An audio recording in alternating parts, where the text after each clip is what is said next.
Imagina que você vai dar consultoria numa escola e a coordenadora pedagógica tem um plano de acabar totalmente com as provas e os testes naquela instituição. Qual seria a sua postura? Você apoiaria o projeto dela porque também acredita que a prova, o teste, não trazem nenhum benefício para a aprendizagem e podem, inclusive, prejudicar os alunos? Ou você tentaria mostrar a ela que a prova e o teste são, na verdade, recursos valiosos e que podem melhorar a aprendizagem? Hoje nós vamos falar sobre o efeito de teste. Eu sou Joana Assunção e esse é mais um vídeo de Neurociência na Escola. O efeito de teste tem sido muito estudado na neurociência e também na psicologia cognitiva. E as descobertas podem ajudar nessa tomada de decisão. Fazer ou não testes na escola pode ser uma decisão totalmente baseada em evidências científicas. Esses estudos sobre o efeito de teste investigam o que promove uma maior capacidade de que alguém se lembre de algo mais tarde. Fazer um teste sobre aquilo que foi aprendido numa aula, por exemplo, ou ler um material com aquelas informações que foram ouvidas durante a aula. E olha só que interessante, todos os estudos trazem evidências de que fazer um teste logo depois de receber uma informação ajuda crianças desde os 9 anos, adolescentes e até universitários a se lembrarem dessa informação 7 dias depois. Reler o material não mostrou ser tão eficaz assim.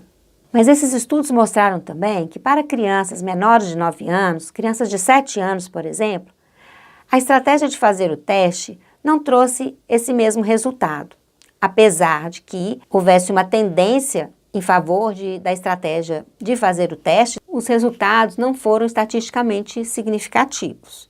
Em um dos vídeos, eu falo mais sobre um resultado estatisticamente significativo. Eu vou deixar o link aqui embaixo para que você possa rever esse conceito.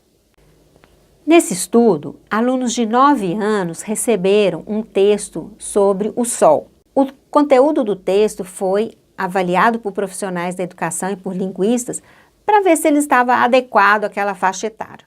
E também os pesquisadores se certificaram de que aqueles estudantes não conheciam ainda, não haviam estudado aquele tema na escola. Após a leitura do texto, os alunos fizeram um exercício de matemática e depois foram divididos em 2 grupos. Um grupo recebeu a orientação de reler aquele texto mais 2 vezes. Já o outro grupo recebeu uma folha com 20 frases, nas quais faltava uma palavra em cada frase. Essas frases foram retiradas do texto lido anteriormente. A criança deveria preencher as lacunas, ou seja, colocar ali a palavra que faltava de acordo com o que elas haviam lido no texto pouco antes. 7 dias depois, esses alunos receberam um novo teste sobre aquele mesmo conteúdo da aula sobre o Sol. Era um teste de múltipla escolha com várias questões e cada questão tinha 4 opções. Antes de iniciar o teste, todos os alunos puderam reler o texto mais uma vez. Os alunos que haviam feito o teste conseguiram se lembrar de 87% das informações que receberam naquele dia. Os alunos que não fizeram o teste, que apenas releram o texto, foram capazes de se lembrar de apenas 53%. Mas a gente ainda pode melhorar o efeito do teste se, após o teste, permitirmos que o nosso aluno faça uma nova leitura do texto. Estudos mostraram que isso vai potencializar a capacidade de se lembrar das informações mais tarde. Agora, se, além de fazer o teste, reler o material, o aluno receber um feedback do professor ou da professora, depois do teste, o resultado é muito melhor. Estudos mostraram que alunos que receberam esse feedback, que puderam ter o seu teste corrigido e entender por que errou, o que errou e ter a oportunidade de saber a resposta correta, tiveram uma taxa de recordação das informações muito maior do que aqueles que só fizeram o teste e do que aqueles que fizeram o teste e leram o material. E muito melhor, obviamente, do que aqueles que não fizeram o teste e apenas releram o material. Esses resultados já nos proporcionam algumas reflexões. Por exemplo, por que a estratégia do teste foi mais eficiente do que a leitura para ajudar os estudantes a se lembrarem das informações 7 dias depois? E como usar esses resultados, essas evidências, para melhorar a aprendizagem do nosso aluno? Bem, para responder essas perguntas, talvez a gente precise de um outro vídeo. Mas, resumidamente, a hipótese é que, quando o aluno precisa fazer um teste, ele precisa forçar a memória para se lembrar do que leu, ele vai reativar aqueles circuitos de neurônios que estão guardados aquelas informações que ele acabou de receber. E nós vimos também, no outro vídeo, como é importante ativar e reativar um circuito para a consolidação das memórias, para tornar as sinapses que guardam aquelas informações mais fortes e mais eficientes. Quando ele está fazendo um teste, ele está reativando esse circuito, ele está reforçando esse engrama onde estão armazenadas essas informações que ele acabou de receber. Quando ele não faz o teste e faz apenas a leitura, ele não tem que forçar a memória e, necessariamente, ele não está atento àquilo que está fazendo. Quantas vezes você já leu um texto e chegou no final, teve que ler tudo de novo porque estava pensando em outra coisa durante a leitura? A leitura necessariamente não exige que a gente esteja concentrado, que a gente esteja mantendo uma atenção naquilo que a gente está lendo.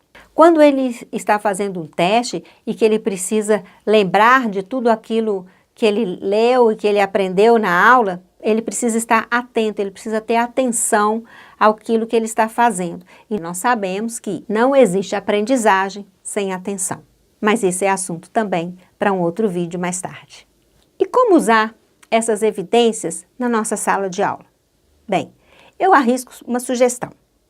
No final de cada aula, reserve um tempinho para que os seus alunos façam um exercício escrito com perguntas, ou pode ser como nesse experimento que eu apresentei para você, com frases que falta alguma palavra que você quer que ele se lembre, para que ele possa reativar os circuitos neurais, os circuitos de neurônios, os engramas dessas informações. Então, é muito importante, durante o planejamento, você ter clareza do que você quer que seu aluno se lembre ao final da aula. Quais são as informações importantes que você quer que ele guarde? Se você, depois desse teste, ainda fornecer um texto para que os seus alunos leiam, se você puder dar um feedback para os seus alunos, corrigir o teste logo em seguida, você vai fazer tudo aquilo que os estudos estão mostrando serem estratégias eficazes para garantir a memorização,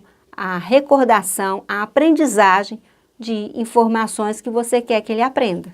Mas não apenas os alunos vão ganhar com essas estratégias. Após cada aula, você vai ter um controle muito maior do que está sendo aprendido pelos seus alunos. Se você dá uma matéria hoje e depois só vai dar uma prova, um teste no final do bimestre, daqui a 2 meses ou daqui a 2 semanas, você perdeu esse momento importante na consolidação das memórias daquela aula. Então fica aí a dica. Prova pode ser um recurso fantástico para a gente usar todos os dias no final das nossas aulas.